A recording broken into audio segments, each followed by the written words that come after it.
महाराज का शीश नहीं लाए और कह रहे हो कि लड़ते हुए हमारा सैनिक मारा गया। और दूसरा बुद्ध का भिक्षुक बनने के लिए उनके सामने आत्मसमर्पण कर रहा है।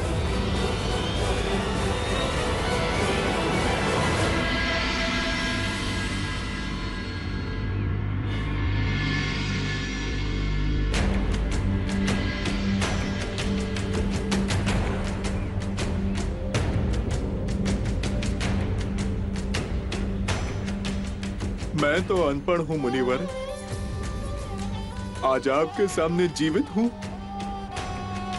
तो ये आप ही का दिया हुआ जीवन दान है। क्या आप पहले कभी बुद्ध से मिले हैं? महाराज बिंबिसार को मैंने धन की लालच में मारना चाहा, मैं पकड़ा गया। महाराज के हाथों मेरा वध होता, पर उनकी उठी हुई तलवार गिर गई। उन्होंने कहा कि वो उनके गुरु बुद्ध के वचनों की वजह से मुझे जीवित छोड़ रहे हैं। मुझे आपकी शरण में आना है प्रभु, आपके शरण में ही मुझे मुक्ति मिल पाएगी। मुझे इस ग्लानि से मुक्ति दिला दो, मैं कभी शस्त्र नहीं उठाऊंगा। मुझ नीच को क्षमा कर दीजिए प्रभु। जिस क्षण तुम्हारे अंतर में ये विचार उत्पन्न हुआ कि तुम पाप कर रहे थे, उसी क्षण स्वयं तुमने अपने मुक्ति के मार्ग पर पहला पग रख दिया था।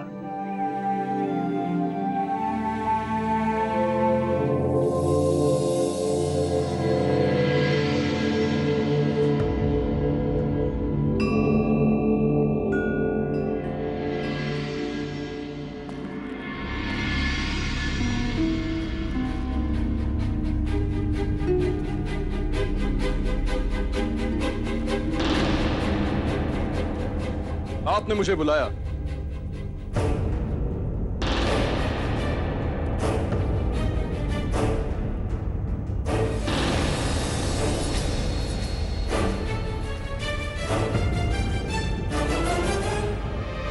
आज हमारा पुत्र हमसे आंखें चुरा रहा है।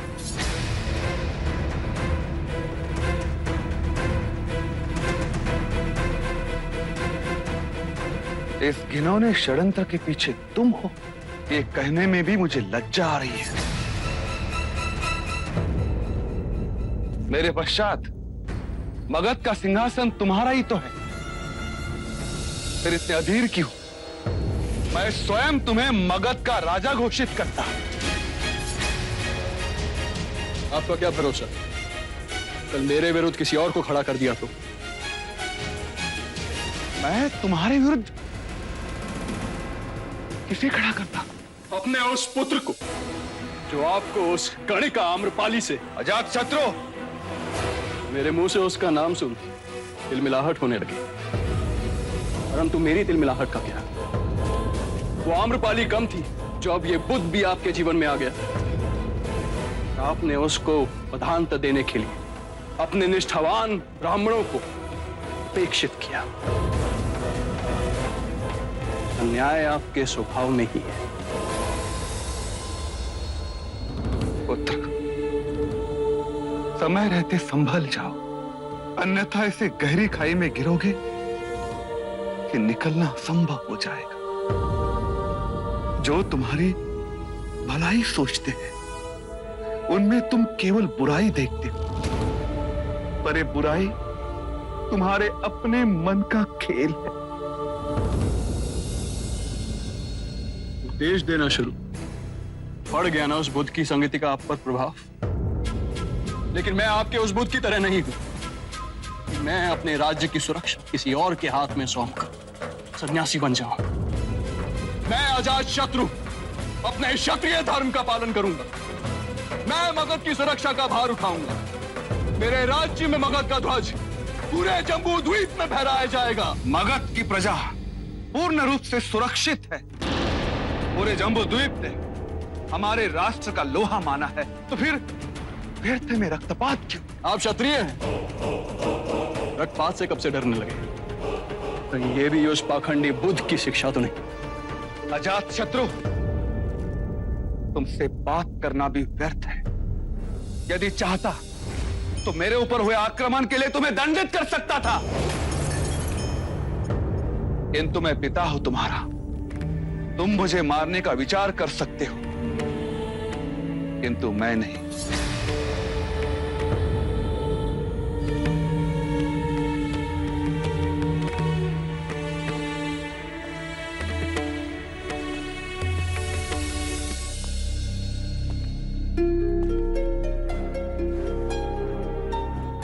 एक पिता के लिए इससे अधिक पीड़ा की बात क्या होगी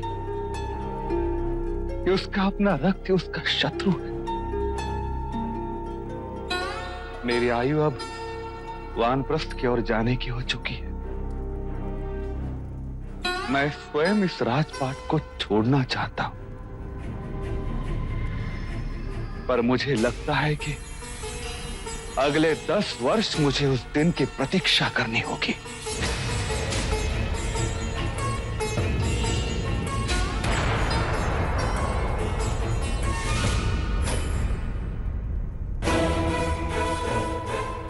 यदि इस पूरे विश्व में मुझे किसी से घृणा है तो वो आप हैं। तो तुम भी सुन लो, जब तक तुम सिंहासन पे बैठने योग्य नहीं हो जाते, मैं स्वयं तुम्हें मगध के सिंहासन पे बैठने नहीं दूंगा।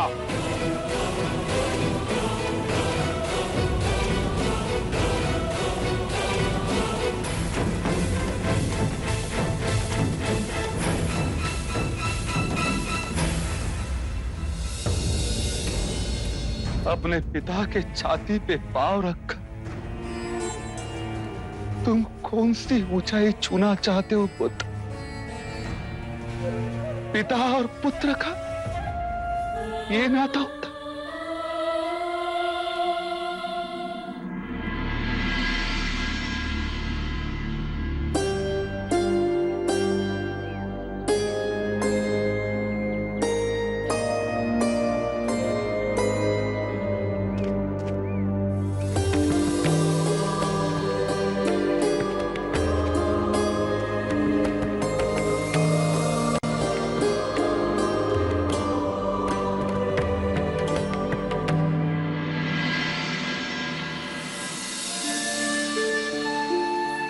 आप दोनों कपिलवस्तु की ओर प्रस्थान करें और समाचार दें कि मैं अपने भिक्षुओं के साथ आ रहा हूं।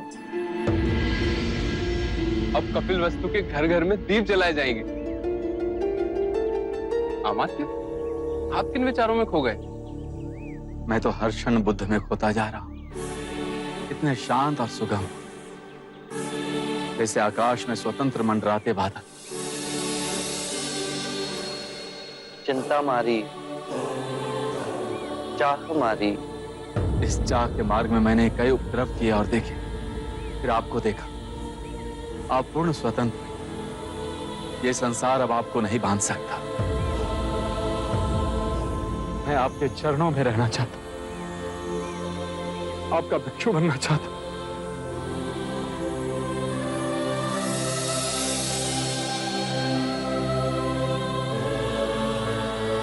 आप मुझे कपिलवस्तु में दीक्षा दीजिएगा।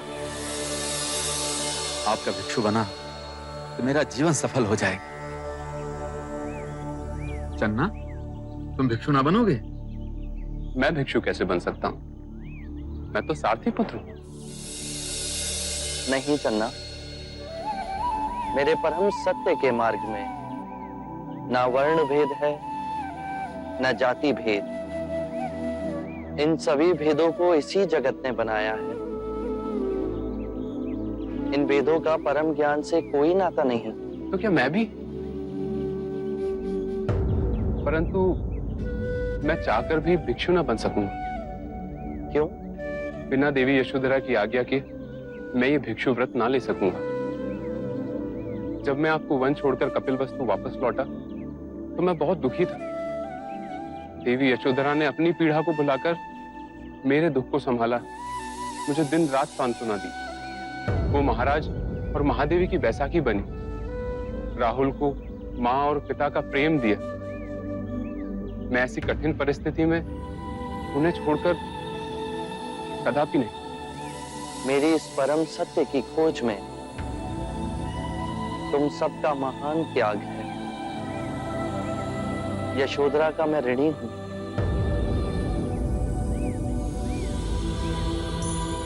हम विदा लेते हैं, कपिल वस्तु में भेंट होगी।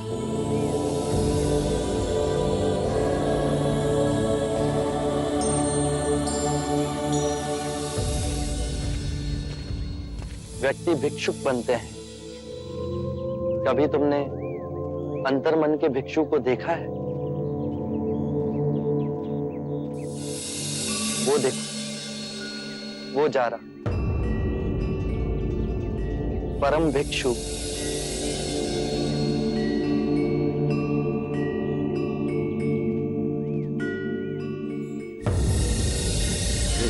मदिरा रास लीला रंग भवन।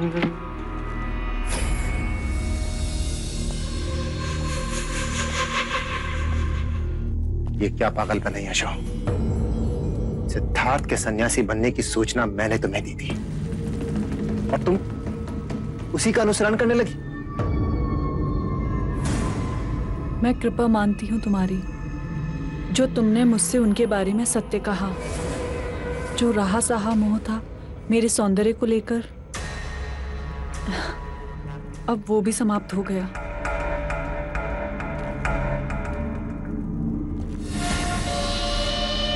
तुम पे तो गेरुआ भी बहुत सचता है यशो, पर जीवन के रंगों से आंखें न मोड़ो, नहीं तो ये रंग लुप्त हो जाएंगे।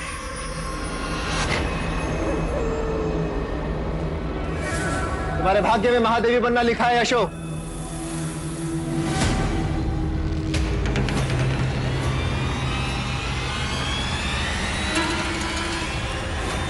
मुझसे विवाह कर लो,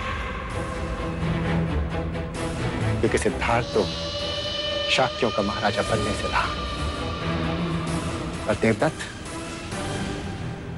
अवश्य बनेगा।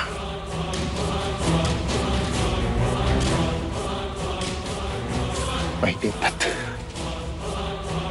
जो दिन रात तुम्हारे प्रेम की अग्नि में जलता है यशो। आयु बढ़ गई, पर राजा रानी के खेल से मन नहीं भरा अभी तक तुम्हारा। और ये मैंने कहा भी नहीं। मैं तब भी अड़िगी रहूंगी, बस केवल कपिल वस्तु के भविष्य पर रोना आएगा, जिसे तुम जैसा अयोग्य राजा मिलेगा। हाँ, सारी योग्यता तो तुम्हारे सिद्धार्थ में भरी है ना, सर्वगुण संपन्न। मत जलाओ अपने आप को प्रतिस्पर्धा में, मत करो अपनी तुलना उनसे। ऐसा क्या है तेरे सिद्धार्थ में जो मुझ में नहीं है? जब हाथी नगरी में चलता है तो श्वान केवल भौंक ही सकते हैं।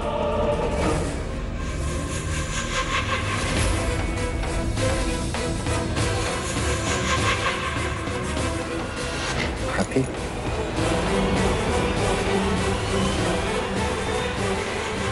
तेरे इस हाथी की तुम मैं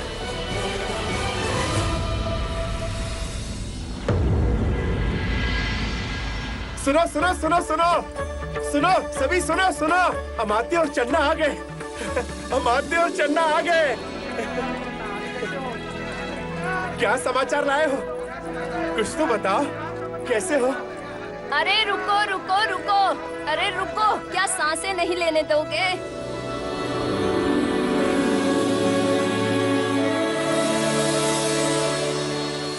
आपका धन्यवाद। अब हम सबको धन्य करो। हम सबको ये बताओ कि हमारे भाग्य जागेंगे कि नहीं? जागेंगे, अवश्य जागेंगे। हमारे युवराज सिद्धार्थ शीघ्र ही कपिल वस्तु आ रहे हैं। हे प्रभु!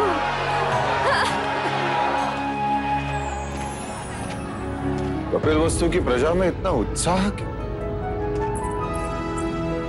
परंतु कारण क्या है इस हर्षोल्लास का? दादा महाराज, मैंने देखा चन्ना काका के साथ सारी भीड़ राजमहल के द्वार की ओर आ रही है। कि कपिल वस्तु के लोग बावले क्यों हो रहा है? महादेवी, महादेवी, महादेवी, हमारे युवराज सिद्धार्थ लौट रहे हैं।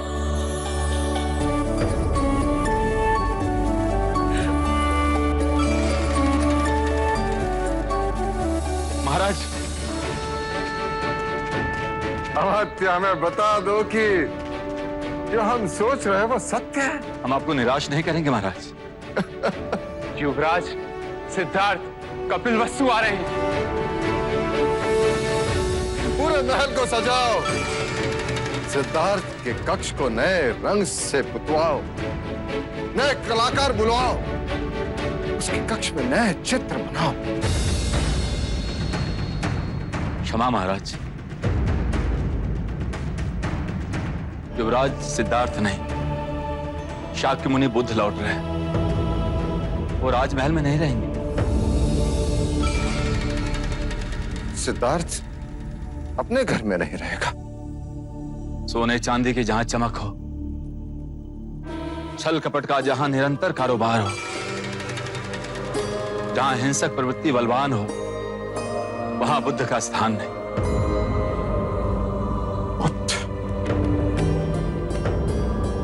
करोड़ों सूर्यों से प्रकाशमान सिद्धार्थ गौतम बुद्ध वो अपने भिक्षु गण के साथ वन में प्रवास करें।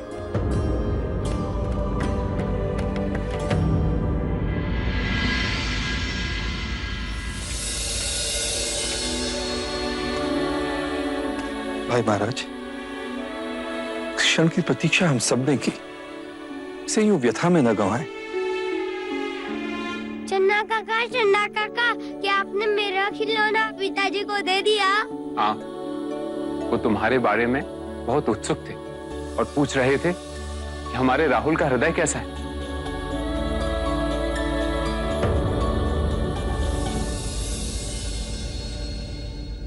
अनुज, द्रोणोदन, संपूर्ण कपिल वस्तु को सजाया जाए।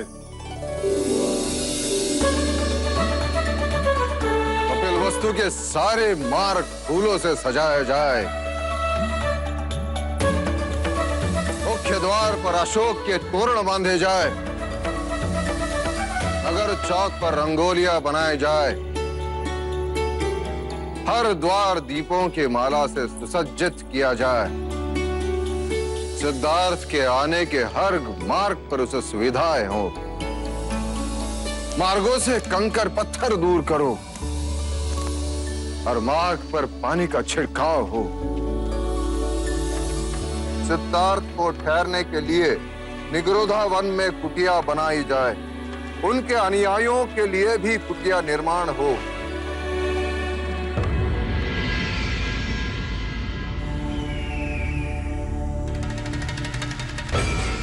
आम नागरिक सिद्धार्थ के आने पे कैसे प्रसन्न है?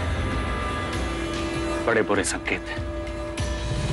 7 वर्षों के पश्चात भी सिद्धार्थ इन लोगों के हृदय में वैसे का वैसा बसा हुआ है।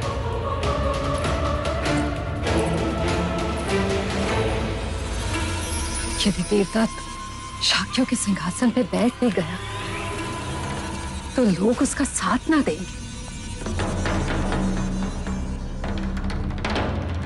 ये आप लोग हर समय मुंह लटकाए क्यों बैठे रहते हैं? हम इसलिए ऐसे बैठे हैं क्योंकि अपने दुर्दिन के आने की आहट सुन रहे हैं।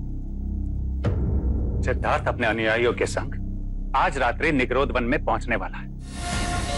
कल प्रातः ही वो कपिलवस्तु में प्रवेश करेगा। परंतु आर्य, सिद्धार्थ जैसे आएगा वैसे चला भी जाएगा।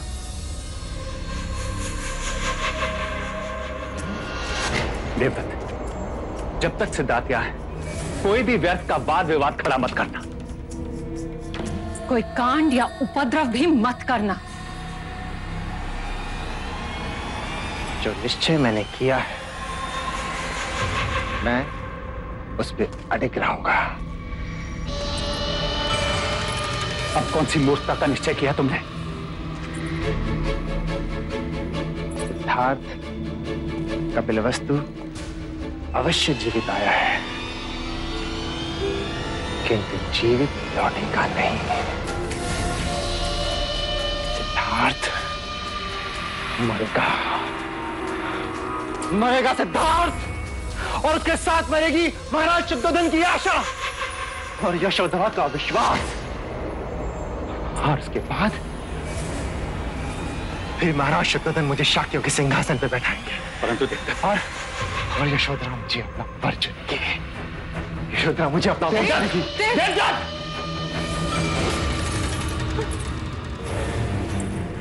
आर्य, जब तक शाक्यों के सिंहासन पे बैठने के लिए छल कपट की बात थी तब तक सब कुछ सही था। परंतु ये यदि इसने यशोधरा के साथ कुछ किया तो देवदत्त के पास भागने के लिए भी धरती कम पड़ जाएगी। अरे सुनो सुनो सुनो सुनो सुनो सुनो सब गांव वालों सुनो सुनो। शाक्य मुनि बुद्ध अपने गांव में पधार रहे हैं।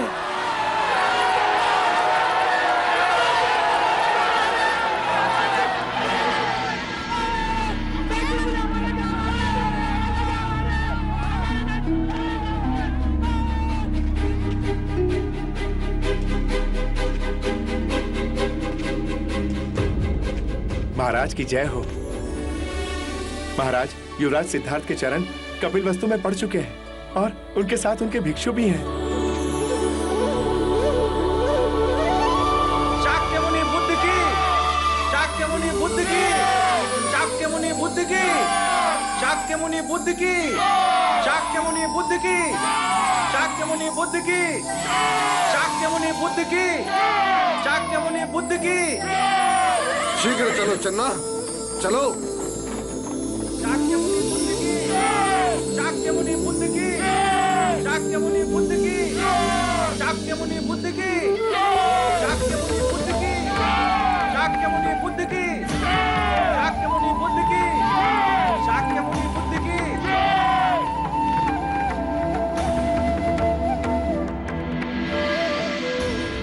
या भगवती भिक्षाम देहि।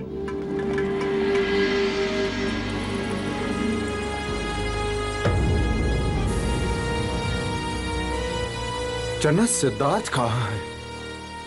वो कहीं दिखाई नहीं दे रहा। वो रहे गेरू वस्त्र में भी जो सबसे भिन्न दिखाई दे रहे।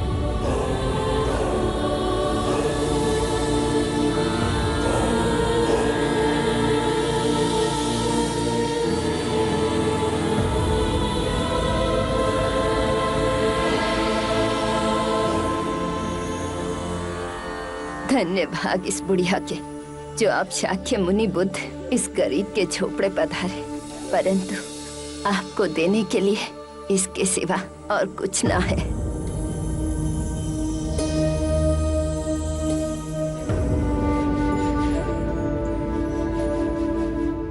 मेरे भोजन के लिए इतना पर्याप्त है मां।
मेरे पुत्र,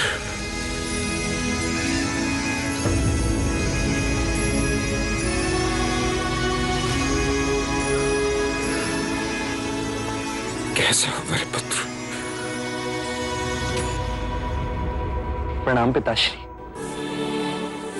राजमहल की ओर प्रस्थान करें? हाँ हाँ, चलना शीघ्र। चलो पुत्र। मैं रथ में नहीं बैठूंगा, मैं अपने भिक्षुओं के साथ पैदल ही आऊंगा।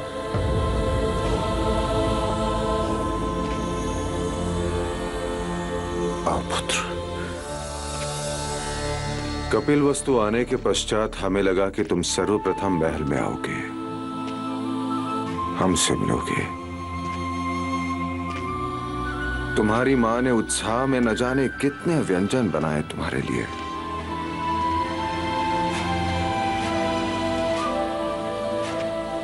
परंतु जो हमने देखा उसकी कल्पना नहीं थी कि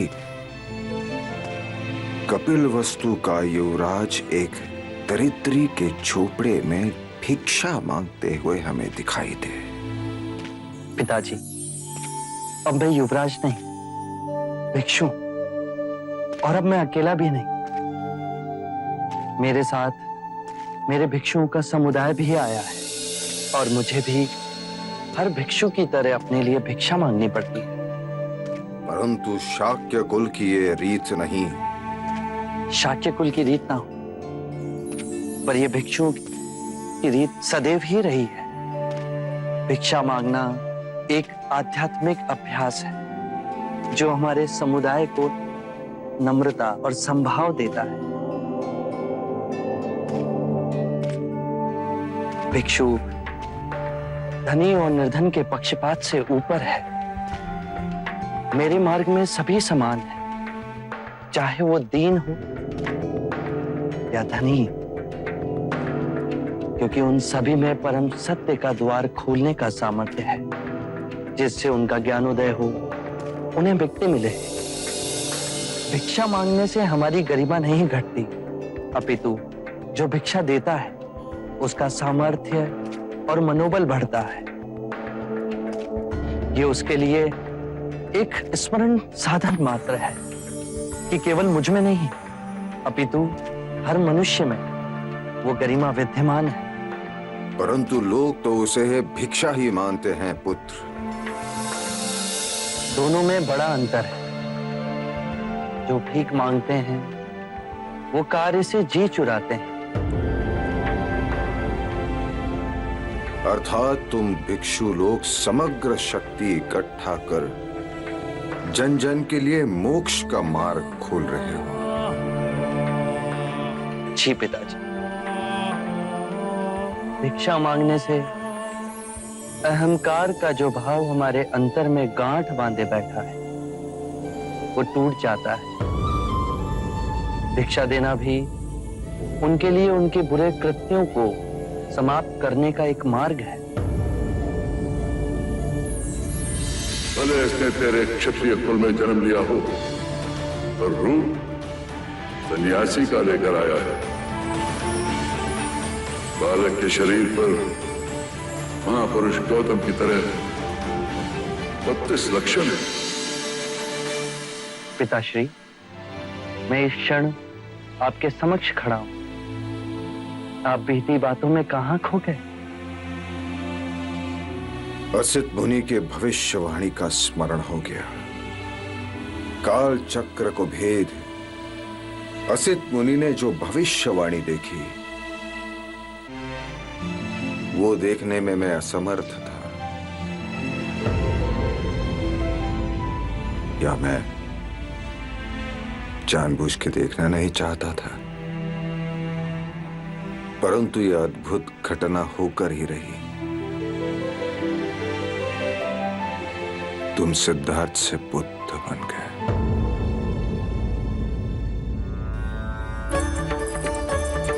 वो आ गए। देवी, युवराज सिद्धार्थ आ गए हैं। क्या?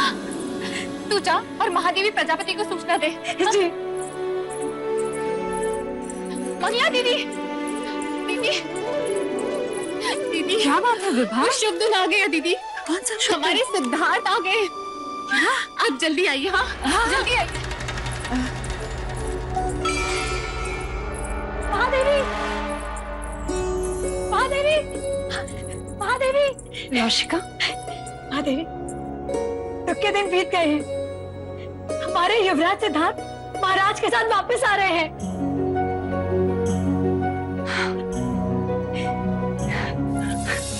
विभा, विभा, सुना तूने? सिद्धार्थ वापस आ रहा है। विभा, ये आरती की थाल अच्छे से सजा। अच्छा सुन, इसमें लाल फूल जरूर डालना। हाँ देवी। अरे आप तुम दोनों अब तक यहीं खड़े हो, जाओ जाके सुसज्जित हो। सिद्धार्थ आ रहा है। दीदी हम तो प्रातः से ही सज धज के बैठे हैं, पर आप हमें कहाँ देख रही हैं? आपकी आंखें तो अपने पुत्र को देखने के लिए उतावली हो रही हैं। हाँ विभा। यशो, यशो कहाँ है? यशो कहाँ है तू? यशो, यशो तेरा तब सार्थक हुआ। सूचना मिली है कि सिद्धार्थ अपने पिता के साथ महल की ओर आ रहा।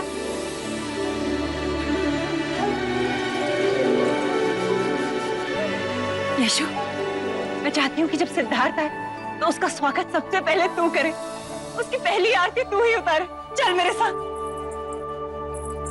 यशो, क्या हुआ? तेरे पांव क्यों रुक गए? नहीं माँ, मैं नहीं आऊंगी।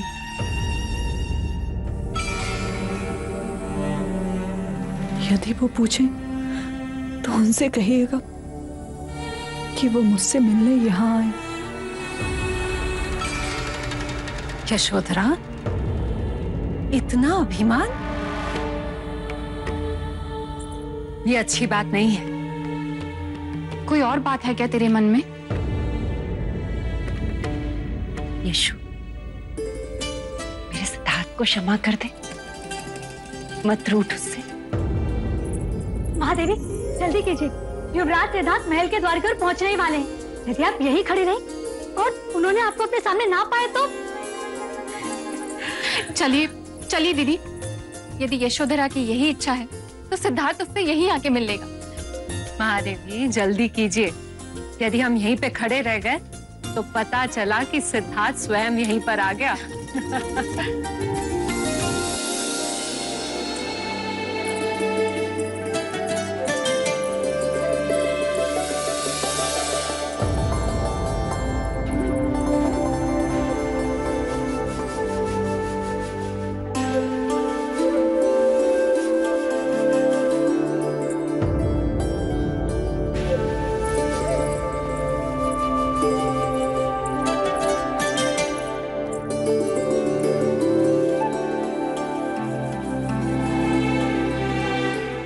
शाक्यमुनि बुद्ध की, शाक्यमुनि बुद्ध की, शाक्यमुनि बुद्ध की, शाक्यमुनि बुद्ध की, शाक्यमुनि बुद्ध की, शाक्यमुनि बुद्ध की, शाक्यमुनि बुद्ध की, शाक्यमुनि बुद्ध की।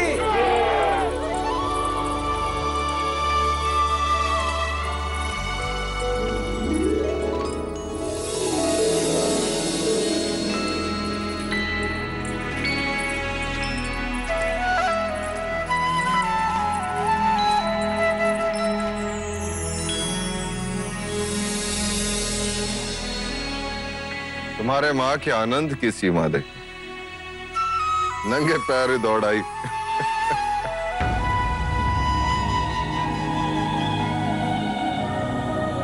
सिद्धार्थ के समक्ष आते ही तुम्हारे पैर क्यों रुक गए? ये मेरा ही पुत्र है।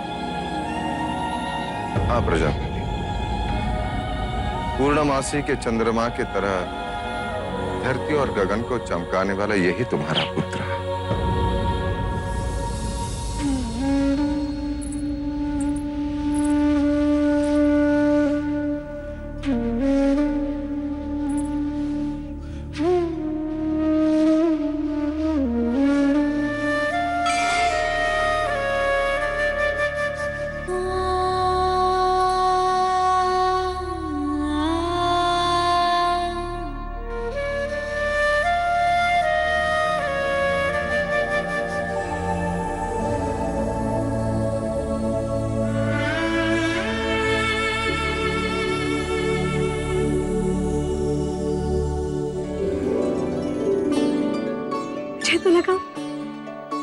पहचानेंगे भी नहीं। ये कैसे हो सकता है लौशिका? ऋणी हूं मैं तुम्हारा।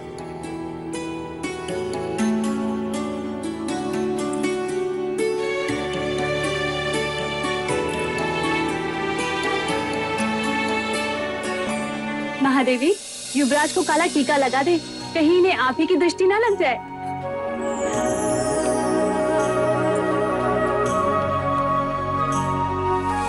शाक्य मुनि बुद्ध की, शाक्य मुनि बुद्ध की, शाक्य मुनि बुद्ध की, शाक्य मुनि बुद्ध की, शाक्य मुनि बुद्ध की।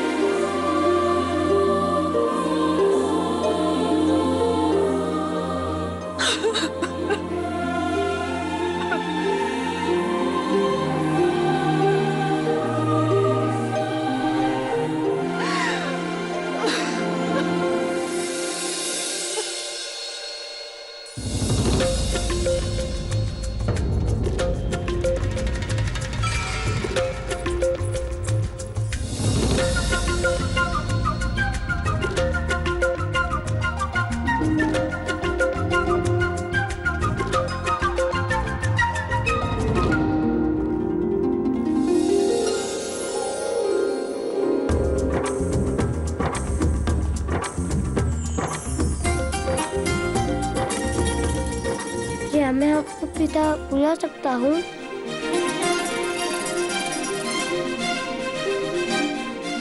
अवश्य पुत्र।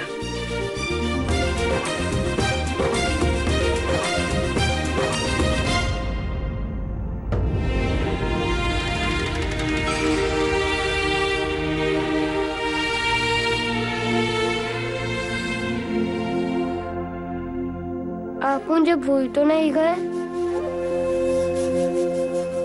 मैं अपने पुत्र राहुल को कैसे भूल जाता?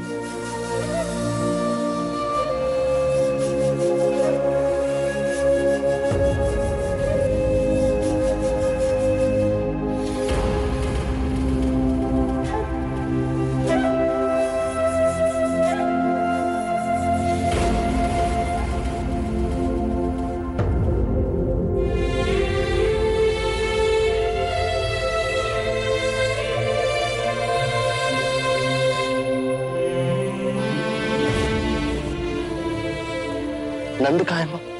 नंद आता ही होगा, तुम्हारे आने की सूचना भिजवाई है। और यशोधरा? वो अपने कक्ष में,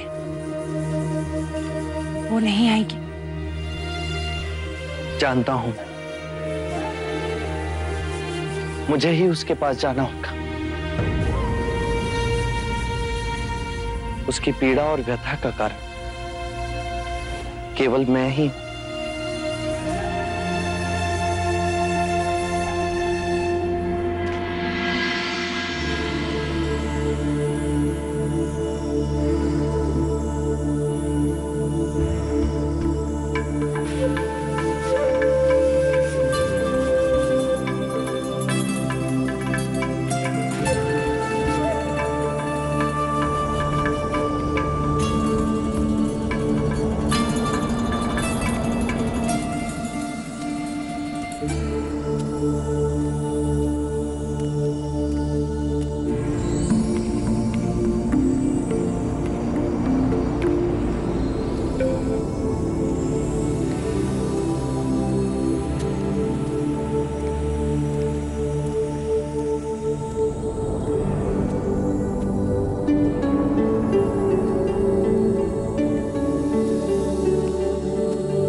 आंखें खोलो यशु। जहां मैं तुम्हें छोड़कर गया था वहीं तुमसे मिलने आया हूं।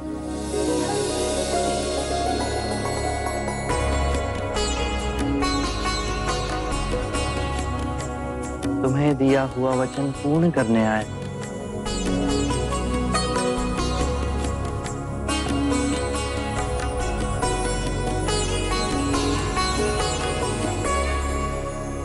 आरंभ हो गई निर्वाण प्रथा, सुनो सुनो ये बुद्ध कथा।